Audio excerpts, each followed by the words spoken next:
নোয়াখালীর বেগমগঞ্জে দাঁড়িয়ে থাকা ট্রাকের পেছনে বালু ভর্তি আরেকটি ট্রাকের ধাক্কায় 2 জন নিহত হয়েছেন। এ ঘটনায় আরও একজন আহত হয়েছেন। নিহতরা হলেন উপজেলার বেগমগঞ্জ ইউনিয়নের ফাজিলপুর এলাকার জসিমউদ্দিনের ছেলে মোহাম্মদ সাকিব ও একই ইউনিয়নের কেন্দুরভাগ এলাকার শাহ আলমের ছেলে সজীব। 16 এপ্রিল বুধবার সোয়া 4টার দিকে উপজেলার নাজিরপুর এলাকার নোয়াখালী টু লক্ষ্মীপুর মহাসড়কে জালালের গ্যারেজের সামনে এ দুর্ঘটনা ঘটে। স্থানীয়রা জানান, লক্ষ্মীপুর থেকে বালু ভর্তি একটি ট্রাক নোয়াখালীর চৌমুহনী পৌরসভা এলাকায় যাচ্ছিল।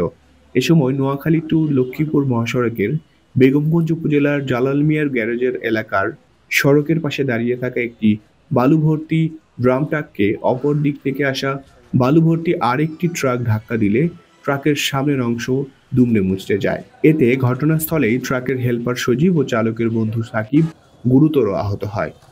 পরে ভোর 5টায় চন্দ্রগঞ্জ হাইওয়ে পুলিশ ও চৌমুহনী ফায়ার সার্ভিসের সহযোগিতায় আহতদের ট্রাক কেটে বের করে বেগমগঞ্জ উপজেলা স্বাস্থ্য কমপ্লেক্সে নিয়ে গেলে কর্তব্যরত চিকিৎসক তাদেরকে মৃত ঘোষণা করেন। ওই সময় ট্রাকের চালক আহত অবস্থায় পালিয়ে যায়। চন্দ্রগঞ্জ হাইওয়ে থানার ভারপ্রাপ্ত ওসি রুহুল আমিন বলেন, পুলিশ খবর পেয়ে ঘটনাস্থল থেকে 2 জনের মরদেহ উদ্ধার করেছে।